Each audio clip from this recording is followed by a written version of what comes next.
কোন ভাবে পাঠাচ্ছে জানি না। কারণ উনি বুঝাই দিলেন, কয় যে বিকাশ যত আছে না, বিকাশে লেনদেন, এই বিকাশের টাকা পাঠানোর ভিতর দিয়ে 1020 টাকা কাটিয়ে নেয় না, এই 20 টাকার একটা অংশ টাকা ইসরায়েলের ফান্ডে জমা হয়। এই বিকাশের পরিচালক হলো ইসরায়েলিরা, এর আবিষ্কারক তারা। একটা ইনকাম এই 20 টাকার থেকে 1% সে জায়গায় চলে যায়। আপনার ইচ্ছায় অনিচ্ছায় যত টাকা বিকাশে লেনদেন করবেন ওর থেকে 1% সে জায়গায় চলে যাচ্ছে। কাজেই আমরা বিকাশে লেনদেন করি মানে আমরা অনায়াসে বিকাশে ইসরায়েলির নামে টাকা পাঠাই দিচ্ছি। সেম আমরা যখন বসে খোঁজ গল্প করি তখন নিরিবিলি অনায়াসে হাসি আনন্দের ভিতর দিয়া, মজার ভিতর দিয়ে আমার আমল নামার বস্তা থেকে এক গাদি নেকি যেই লোকটা সম্পর্কে গীবত করতেছি তার নামে আমি অনায়াসে গোপনে পাঠাই দিচ্ছি। 40টা দেশ মিলে ন্যাটো বাহিনী, 40টা, তার ভিতরে পশ্চিমা সব। আমাদের মুসলিমদের ভিতরে তুরস্ক আছে নেটোর ভিতরে। এই মধ্যপ্রাচ্যের ভিতরে শক্তিশালী নিজ হাতে অস্ত্র তৈরি করতে পারে যারা, তার ভিতরে অন্যতম হলো তুরস্ক। এই তুরস্ক সেই নেটোর সাথে আছে, আমেরিকা আছে, ফ্রান্স আছে, ইটালি আছে, অস্ট্রেলিয়া আছে, এভাবে সব আছে। এই সব পরাশক্তিগুলো মিলে 40টা দেশ মিলে ন্যাটো, এই ন্যাটো বাহিনীর সাথে আফগানি মুল্লারা স্রেফ ক্লাসিনকোভ, চায়না পাকিস্তানি ক্লাসিনকোভ রাইফেল, এটুক রাইফেল, ওই দিয়ে গুলি করিয়া তাদের বিমান, তাদের হেলিকপ্টার, তাদের ট্যাঙ্ক, তাদের সমস্ত অস্ত্রকে একেবারে ধুলাই উড়াই দিয়া তাদেরকে ওইভাবে বিদায় দেশে গলায় জুতোর মালা দিয়া এই মোল্লারা এখন মোল্লাদের হাতে মাত্র 2 বছর, মাত্র 2টা জিনিস তাদের হাতে, 2টা মার্কায় তারা ভোট দেশে। 1 নম্বরে থাকবে না, অফিসে নামাজ হতে হবে, কলেজে নামাজ হতে হবে, হাই স্কুলে নামাজ হতে হবে, কোনো মুসলমান বেনামাজি থাকবে না, বেপরদায় কোনো পার্কে বসে বসে তসবিহ টিপাটিপি করতে পারবে না, সুদ চলবে না, ঘুষ চলবে না, আকাম চলবে না, সব কিছু বন্ধ করে দিয়েছে। মাত্র 2 বছরে আল্লাহ তাআলা তাদের কি বরকত দেখাইছেন। আমেরিকান ডলারের চাইতে আফগানি মুদ্রার দাম বেশি হয়ে গেছে। সুবহানাল্লাহ, আমার পরাণ ভরে নাই, আল্লাহর বর্ষা নাকি জানি না, বলেন জোরে বলেন। কর্নেওয়ালা কে? এই বাগানে ডালিম গাছ, এই 2 বছরের আগে বাগানে ডালিম গাছ ছিল, সেই ডালিম গাছই রয়ে গেছে। আনারের গাছটার কথায় কথায় লাগানো যায় না। সেই আফগানিদের ক্ষেতের ভিতরে 2 বছর আগে আজ দীর্ঘদিন পর্যন্ত যে বাগান ছিল, ওই বাগানের ডালিমের সাইজ ছিল 4টে ডালিমে 1 কেজি হইতো, 4টে ডালিমে 1 কেজি হতো। সেই গাছ সেই জায়গায় রয়ে গেছে, শুধুমাত্র মার্কা পাল্টায় ফেলাইছে, পতাকা পাল্টায় ফেলাইছে। কোরআন মার্কার, হাদিস মার্কার পতাকা যখন উড়াই দিতে পারছে আফগানি মুসলমানরা, সেই গাছের সেই ডালিম এখন 1 ডালিমে 2 কেজি।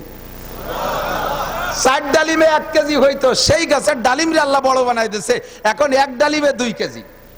যারা নেট দেখেন তারা সাক্ষী দেন, কত বড় বড় লাল লাল ডালিম, কি পরিমাণ জুস তৈরি করতেছে। সেই মুল্লারা বর্তমানে এমন গাড়ি বানাইছে, জাপানও তাদের কাছে ফেল হয়ে গেছে, মুল্লাদের প্রাইভেট কারের কাছে। মুল্লারা অস্ত্র বানানো শিখে গেছে। আল্লাহ তাআলা তাদেরকে এমন বরকত দিয়েছেন, যেই বরকত সারাটা দুনিয়ার মানুষ দেখতেছে। আল্লাহ পাক রব্বুল আলামিন বলেন, হে দুনিয়ার মানুষ শান্তি চাও, নগরকান্দালারা শান্তি চাও, কাজিরাঙ্গা থাকবে না, খুনোখুনি থাকবে না, মারামারি থাকবে না, কেস কাচারি থাকবে না, মামলা থাকবে না, আরামসে ঘরের মধ্যে ঘুমাইবা, দেশের দরজা খুলে দিয়ে ঘরের দরজা খুলে দিয়ে ঘুমাবা, রাতের বেলা চোর ডাকাত আসবে না। আল্লাহ পাক ওয়াদা করেছেন, লা ফাতাহনা আলাইহিম বারাকাতিম মিনাস সামাই ওয়াল আরদ, আসমান থেকে রহমত, জমিন থেকে বরকত। আসমান থেকে রহমত, একটু বলেন, আসমান থেকে রহমত, জমিন থেকে বরকত দেনেওয়ালা কে? আল্লাহ ওয়াদা করছেন, লা ফাতাহনা, লামে তাকিদ, অবশ্যই আমি খুলে দেব। আসমানের থেকে রহমতের দরজা, জমিন থেকে বরকতের দরজা আমি খুলে দেব। লা ফাতাহনা আলাইহিম বারাকাতিম মিনাস সামাই ওয়াল আরদ। শর্ত হলো, ওয়ালাউ আন্না আহলাল কুরা আমানু ওয়াত্তাকাও, যদি দেশবাসী ইমানদার হইয়া যাও আর আল্লাহর উপরে গভীর ভয় স্থাপন করতে পারো, আল্লাহর উপরে বিশ্বাস, আল্লাহর উপরে ভয়। এ আমার যুবক অন্তর থেকে সাক্ষী দাও, আল্লাহ আছে না নাই? জোরে বলেন আছে। প্রমাণ তার আর কি চান? আর বেশি প্রমাণ লাগবে না। আল্লাহু আকবার। ইতামাশা গাহে আলম রয়ে তুস, ইতামাশা গাহে আলম রয়ে তুস, তুকু যাবারে তামাশা মিরবি। আরে দুনিয়াটা সবই তামাশা। আবার তামাশা দেখতে টেলিভিশনে যাওয়া লাগে নাকি? তামাশা দেখতে সিনেমায় যাওয়া লাগে? জগৎটাই তামাশা। কথা কন না কে? আল্লাহর কুদরত দেখতে বেশি দূর যাওয়া লাগে না। তোমার সামনে, চোখের সামনে আল্লাহ কুদরত দেখায় দিয়েছে। বিগত সরকারের হাতে সরকারি পাওয়ার, বুঝেন? এই আমলিগ বিএনপি এক সাইডে সকলকে শিক্ষা দেওয়ার জন্য বলছে, কথা মনে রাখবেন। ফাতাবিরু ইয়া উলিল আবসার, আল্লাহ পাকের স্বভাব বড় বড় কাফেরদের একটা কিসসা কোরআন শরীফের মধ্যে বইলে ফিরাউনরে এভাবে ধ্বংস করছি বইলে লাস্টে কয় ফাতাবিরু ইয়া উলিল আবসার, এ দুনিয়ার জ্ঞানী গুণী বুদ্ধিজীবী যারা আছো ওখান থেকে তোমরা শিক্ষা গ্রহণ করো। দোয়া পড়ি, কারেন্ট চলে যা দোয়া, ইন্না লিল্লাহি ওয়া ইন্না ইলাইহি রাজিউন।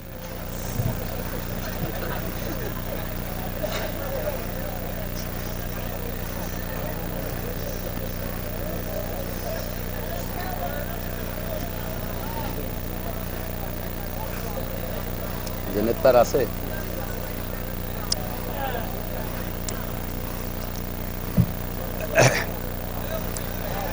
বলেন, আসার দোয়া পড়েন আলহামদুলিল্লাহ। কারেন্ট আসার দোয়া কি?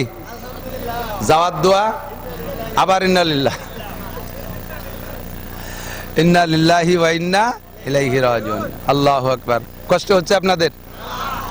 বড় বড় কাফেরদেরকে ধ্বংস করার লম্বা একটা কিসসা বলে আল্লাহ পাক বলেন ফাতাবিরু ইয়া উলিল আবসার, এ তোমাদের যদি জ্ঞান থাকে বুদ্ধি থাকে এখান থেকে উপদেশ গ্রহণ করো। কথা বলেন ঠিক কি ঠিক না? আল্লাহ তাআলা আমাদেরকে ঘটনা ঘটায় ঘটায় উপদেশ গ্রহণ করার হুকুম দিয়েছেন, উপদেশ গ্রহণ করে এখান থেকে শিক্ষা নাও। কত বড় তাজা বাস্তব খবর, এদিক তাকান। নবী আলাইহিস সালাতু ওয়াস সালামের বদরের যুদ্ধে মুসলমান 313 জন। কয়জন মুসলমান? কয়জন? 313 জন। তরবারি মাত্র 2 খেন বা 3 খেন, ঘোড়া 2টা, ঘোড়া 2টা বা 3টা, উট 2টা, মানুষ 313 জন। বদর মদিনার থেকে বেশ দূরে, সেই জায়গা পর্যন্ত গেছে পায়ে হেঁটে। এই ঘোড়া আর উটের উপরে শুধু জরুরি সামান নেছে। তরবারি প্রত্যেকের কাছে একখান না, তরবারি প্রত্যেকের কাছে একখান না, টোটাল বাহিনী মিলে 2-3 খান তরবারি। এই নিয়ে লড়তে গেছে কাদের সাথে? আবু জাহেলের বাহিনীর সাথে, 1000 সৈনিক। এবং বাছাই করা, সে হলো সৌদি আরবের গভর্নর। মুসলমানদের সাথে লড়তে আসতেছে বেদায় সেনাবাহিনীর ভিতরে একেবারে বাছাই করা সৈন্য শক্তিশালী যেগুলো তাই নিয়ে আসছে। প্রত্যেকের হাতে তৎকালীন সর্বশ্রেষ্ঠ শক্তিশালী শক্ত তরবারি, প্রত্যেকের পাছার নিচে এক একটা করে ঘোড়া, মাল বহন করার জন্য উট আলাদা। এইভাবে এসে লড়তে আসছে। বেশিক্ষণ টিকতে পারে নাই, 2-5 দিন 10 দিনও না, মাত্র একদিনের কিছুক্ষণ টাইমের ভিতরে 313 জন মুসলমানের 3 খেন তরবারির সামনে তারা ধরাশায়ী হইয়া একেবারে 70 জন জায়গায় জাহান্নামী, 70 জন অ্যারেস্ট হয়ে গেছে, বাকিরা পলাই চলে গেছে, সমস্ত মাল ফেলাই দিয়ে গেছে, পরনের কাপড়টা পর্যন্ত পরে যেতে পারে নাই। ফাতাবিরু ইয়া উলিল আবসার, এ কাম করতে পারে কে? নিরস্ত্র যে থাকে, অস্ত্র যার কম থাকে তার পক্ষে আল্লাহ থাকে। যদি আমি ভুল করি তাহলে আমার পক্ষে আল্লাহ থাকবে না। সরকারের সাথে সরকারি পাওয়ার, সরকারের সাথে সেনাবাহিনী, সরকারের সাথে বিডিআর, সরকারের পক্ষে র্যাব, সরকারের সাথে পুলিশ, সরকারের সাথে আনসার, সব কিছু নিরস্ত্র যুবকদের ধাক্কায় স্লোগানে সরকার সবকিছু ছেড়ে দিয়ে চলে গেল। সরকার সবকিছু ছেড়ে দিয়ে চলে গেল। এ জায়গা কার কুদরত? কার কুদরত? এই কুদরত পাইয়া তোমরা বেশি ইত্রেইও না, লাফাইও না। বেশি এই কুদরত, আল্লাহর কুদরত দেখাই দিয়েছে। এখন ক্ষমতা পেয়ে যদি তোমরা আবার তাদের চাইতে বেশি বাড়াবাড়ি করো, আল্লাহ তাআলা কান ধরে আবার তাদেরকে এনে তোমাদেরকে তাদের হাতে মার খাওয়াইতে পারে। কথা বলেন ঠিক ঠিক না? বেশি বিয়াদবি উশৃঙ্খলা করলে আল্লাহ তাআলা এক দল দিয়ে আরেক দলের সাইজ করে। আল্লাহ তাআলা নিজেই কখনো যুদ্ধই অস্ত্র নিয়ে আসে না যুদ্ধ করতে। আল্লাহ পাক রব্বুল আলামিন তার কুদরতে যুদ্ধ করায় বিনা অস্ত্রে। দেখেন এত বড় সরকারকে কিভাবে আল্লাহ তাআলা পতন ঘটায় দিয়েছে। ফাতাবিরু ইয়া উলিল আবসার, বলতে চাইছে ওই কথাটাই। শান্তি দেয় কে? অশান্তি কে দেয়? তো শান্তি যদি পাইতে চাও, 1 নম্বরে আল্লাহকে ঈমান দাও। আল্লাহ আছে না নাই? আল্লাহর কুদরত দেখতেছেন, চোখের সামনে দেখা যাচ্ছে কি যাচ্ছে না? আল্লাহ পাক আছে, বিশ্বাস রাখো। 2 নম্বরে আল্লাহকে ভয় করো। যুবক আল্লাহকে ভয় করো, বুড়ো আল্লাহকে ভয় পান, আরে সবাই আল্লাহকে ভয় পান। ভয় পার আরবি শব্দ হলো তাকওয়া। কি শব্দ? কোরআনের শব্দ তাকওয়া। কোরআন শরীফে যে বিষয়টা আল্লাহ তাআলা বেশি ইম্পর্টেন্ট মনে করেছেন সেই বিষয়টাকে আল্লাহ তাআলা আলোচনা বেশি করেছেন। ইবাদতের ভিতরে শ্রেষ্ঠ ইবাদত নামাজ। এর জন্য নামাজের আলোচনা হয়েছে 82 বার। কতবার? 82 বার। জাকাতের পরিমাণ কম, জাকাত দাতার পরিমাণ কম, এজন্য জাকাতের আলোচনা এর চেয়ে কম হয়েছে। হজ কর্নেওয়ালার সংখ্যা আরো কম, এই জন্য হজের আলোচনা আরো কম হয়েছে। তো যে বিষয়টা বেশি ইম্পর্টেন্ট ওইটার আলোচনা আল্লাহ তাআলা বেশি করেছেন। এমন করে কুরআন শরীফের ভিতরে তাকওয়া শব্দের আলোচনা আছে 62 বার। কতবার? তাকওয়া আছে 62 বার। তাকওয়াটা অত্যন্ত জরুরি। তাকওয়া যদি ভিতরে থাকে, আল্লাহর ভয় যদি ভিতরে থাকে, তাহলে ওই লোকটা কখনো অন্যায় করতে পারে না। এদিক তাকান, এই আপনাদেরই পাশে, আমি ফরিদপুর শহরে, আপনার ফরিদপুর জেলার মানুষ, ফরিদপুর শহরে গত 2-3 বছর আগে একটা মাহফিলে আসছি। মাহফিলে আমার খেদমত করতেছে একটা যুবকটার পাতলা ফিসফিসে দাড়ি আছে, মাথায় তার টুপি ও পাগড়ি আছে, গায়ে তার জুব্বা। চেহারাটা আলেমদের চেহারা আর পাবলিকের চেহারা কিন্তু বোঝা যায়। পাবলিক যত সাইজে গুজে, যত যুব্ব, বড় যুব্ব আর পাগড়ি পরেন না কেন, দেখলি চিনা যায় এটা পাবলিক। আর মৌলবী মাদ্রাসায় পড়ার পরে বাড়ি যে যদি ল্যাংটা হইও কেদার বুদ্ধি মাছ ধরে, তবু বোঝা যায় এটা মাদ্রাসায় পড়া। এ কয়েকদিনের মধ্যে কোয়ালিটি পাল্টে যায়। তো ওই ছেলেটারে দেখে আমি মনে করছি এটা মাদ্রাসার ছাত্র হবে, তার কথাবার্তা সবকিছু এরকম। আমাকে কখনো হুজুর বলে না, হযরত আমি কি খেদমত করব, হযরত এখন কি লাগবে, এটা মাদ্রাসার পরিভাষা। তো মাহফিল শেষ পর্যন্ত সে আমার পর্যাপ্ত খেদমত করছে। এরপরে আমি যখন বিদায় নেব, তখন ছেলেটা বলতেছে, হুজুর আপনি তো আমার পরিচয় নিলেন না, একটু বলবো? বলো তোমার পরিচয় বলো, নামটা কি যেন বললো, আমার মনে নাই, বাড়ি কোন জায়গা বলছে তাও আমার এখন মনে নাই। তো ছেলেটা বলতেছে, আমি ফরিদপুর রাজেন্দ্র কলেজের ছাত্র, মাথায় পাগড়ি, মুখে সুন্নতি দাড়ি, জীবনে দাড়িতে খুর লাগাই নাই, কেসি লাগাই নাই, গায়ে জুব্বা, মাথায় পাগড়ি। ছেলেটার সব কিছু আলেমানা ভাবে চলতেছে। এই ছেলেটা রাজেন্দ্র কলেজের ছাত্র, বলে হুজুর আমি যে রুমে থাকি, আমার রুমে একটু পা দিয়ে, একটু কদম দিয়ে একটু বরকত দিয়ে যান। দেখলাম এতক্ষণ 2 ঘন্টা খেদমত করছে, তাই যাওয়ার সময় একটু বরকত দিয়ে যাই, নিয়ে যাই। ওর রুমের মধ্যে যাইয়া সত্যি বরকত দিতে, যে আমি বরকত নিয়ে আসছি, আমি আমার জিন্দেগির জন্য একটা সবক ওখান থেকে নিয়ে আসছি। ছেলেটা এই পরিবেশ তৈরি করছে আমার বয়ান শুনে, কিন্তু আমি তো বয়ানের গতিতে বয়ান করি, কিন্তু আমার সেই অবস্থা তৈরি হয় না নিজের। রুমের মধ্যে ঢুকে দেখি ওর রুমের ছাদে সিলিংয়ে লেখা আল্লাহ দেখে, বাংলায় লিখে রাখছে আল্লাহ দেখে। 4টে ওয়ালে 4 পাশে লেখছে আল্লাহ দেখে। সাইডে ওয়ালের দিক নজর পড়ছে, ওই লেখা দেখলাম, এদিকে নজর পড়ছে, লেখা দেখি আল্লাহ দেখে। পরে উপর দিক দেখি, তাও দেখি আল্লাহ দেখে। ওর রুমের ভিতরে ঢুকে আমার আতঙ্ক সৃষ্টি হয়ে গেছে, আল্লাহ এ জায়গাতে তাহলে আজে বাজে কোনো কথাও বলা যাবে না, কিছু করাও যাবে না, যেদিকে থেকে দেখি, যেদিকে তাকাই করবো, সেদিকে থেকে দেখি আল্লাহ দেখে। আমি জিজ্ঞেস করলাম, বাপ তুমি লেখছো কেন? কয় যে হুজুর আপনি বলেছেন গুনাহ থেকে বাঁচতে হলে 3টে কথা, 3টে কাজ করলে তুমি গুনাহ থেকে বাঁচতে পারবা। 1 নম্বরে তুমি যে কোনো গুনাহ করার সময় মনের ভিতরে সংকল্প করো যে আমার এই গুনাহ অবস্থায় আমাকে আল্লাহ দেখে। কথা কন? সুদ খাওয়ার সময় আল্লাহ দেখে না? না দেখে না, ওদিকে আল্লাহ খেয়াল করে না। ঘুষ খাওয়ার সময় তো খেয়ালই করে না। কথা কন? করে। বাগানে, পাট বাগানের ভিতরে বসে যখন গাঁজা আর ইয়াবা খান, সে সময় তো আল্লাহ টেরই পায় না। হ্যাঁ, রাত 12টা 1টার পরে যখন ফোনে প্রেম আলাপ করেন, ওই সময় আল্লাহ টের পায় না, আল্লাহ ঘুমায়। লা তাখুযুহু সিনাতুন ওয়ালা নাওম, আমার আল্লাহর ঘুমও নাই, আমার আল্লাহর তন্দ্রাও নাই। কথা বলেন ঠিক ঠিক না? আমার আল্লাহর ঘুমও নাই, তন্দ্রাও নাই। আমার আল্লাহ দেখে কি দেখে না? ও যুবক, তোমার আল্লাহ দেখে কি দেখে না? তুমি সুন্দরবনে যে জঙ্গলের ভিতরে প্রেমিকাকে নিয়ে গল্প করো, ওটা আল্লাহ দেখে? তুমি ওই সরোয়ার্দী উদ্যানে যাইয়া বিভিন্ন পার্কে বসে বসে গল্প করো কলেজের সাথী বন্ধুদেরকে নিয়ে, বান্ধবীদেরকে নিয়ে, ওই হালাতটা আল্লাহ দেখে কি দেখে না?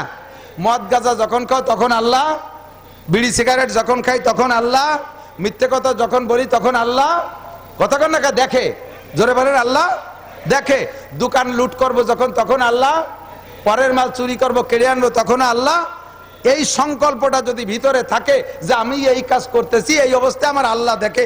আরে দুনিয়া আব্বার সামনে আমি এই কাজ করতে সাহস পাই না, পুলিশের সামনে করতে সাহস পাই না, নেতার সামনে করতে সাহস পাই না, জজের সামনে করতে সাহস পাই না, দুনিয়ার মানুষের সামনে করতে সাহস পাই না, আর প্রত্যেকটা কাজ আবার আল্লাহ দেখে। তাহলে আমি এই কাজটা কিভাবে করতে পারি?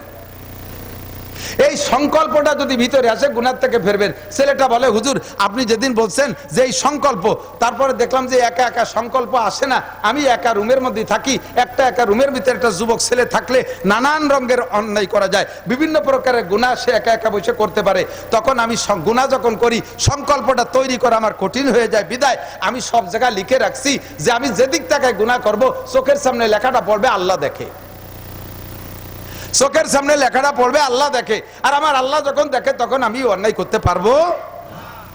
এই আল্লাহ দেখে ভয়টা অন্তরে তৈরি করা। 2 নম্বর কথা 3টে আমি বলে যাই, আবারও স্মরণ করাই দিই, মনে রাখবেন কথা 3টে স্মরণ করাই দিই। সেটা হলো 2 নম্বরটা হলো কিরামান কাতিবিনা ইয়ালামুনা মা তাফআলুন। তুমি যে কাজ যে অবস্থায় যেখানে থেকে করো না কেন, সম্মানিত ফেরেশতা কাঁধে বসে লেখে। কথা কন, কোরআনের কথা সত্য না মিথ্যা? 2 জন ফেরেশতার নামই কিরামান কাতিবিন।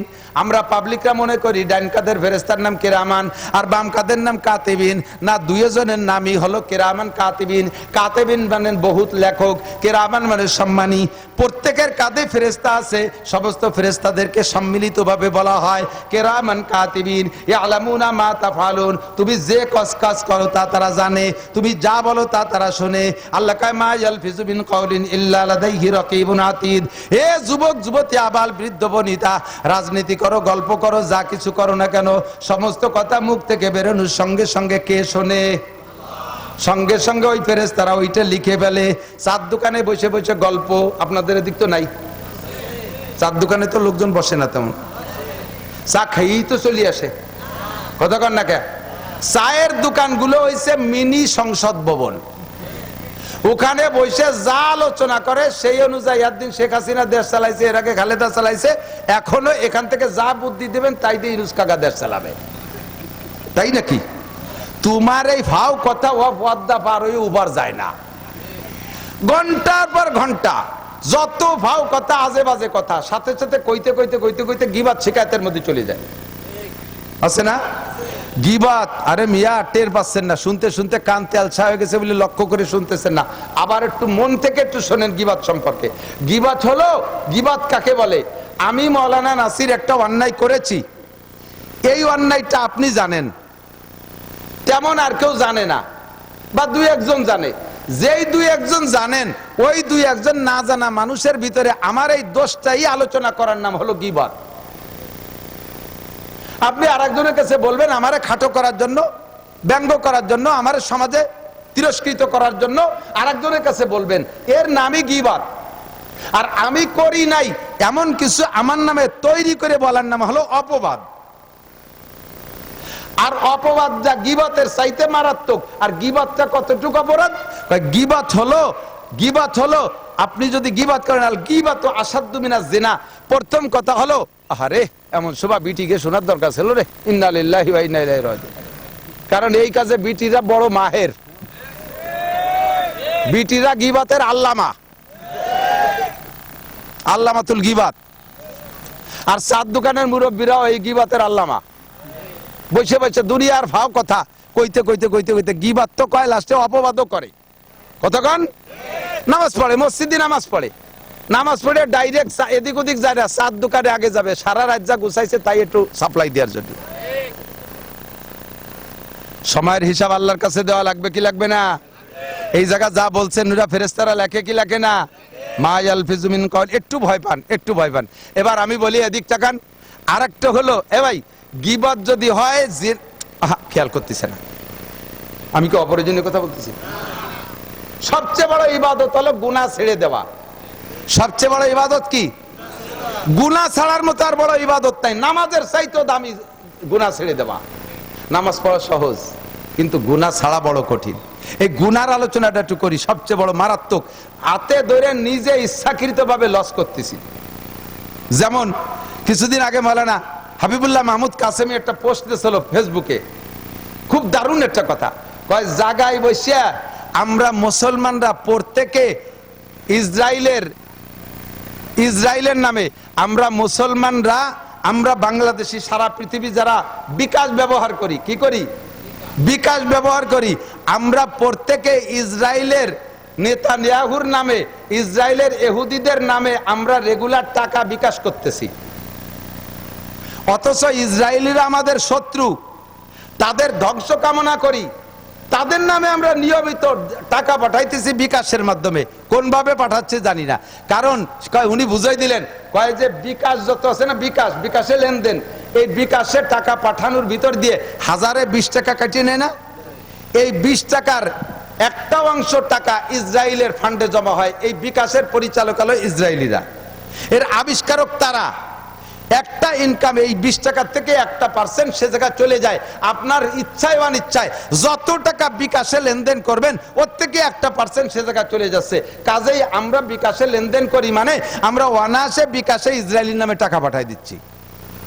সেম আমরা যখন বসে খোঁজ গল্প করি তখন নিরিবিলি অনায়াসে হাসি আনন্দের ভিতর দিয়া, মজার ভিতর দিয়ে আমার আমল নামার বস্তা থেকে এক গাদি নেকি যেই লোকটা সম্পর্কে গীবত করতেছি তার নামে আমি অনায়াসে গোপনে পাঠাই দিচ্ছি। পরিষ্কার হাদিসে আসছে, আপনি যার গীবত করবেন ওর যে বিষয়টা আপনি আলোচনা করতেছেন, ধরেন একলা লোক জিনা করছে, এটা আপনি জানেন, ওইটা নিয়ে আপনি আলোচনা করতেছেন, ওই লোকটা জিনা করে যে গুনাহ কামাই করছিল ওই জিনার গুনাহটা আপনার আমল নামায় চলে আসবে। আর সেই সময় আপনি যে ভালো নেকি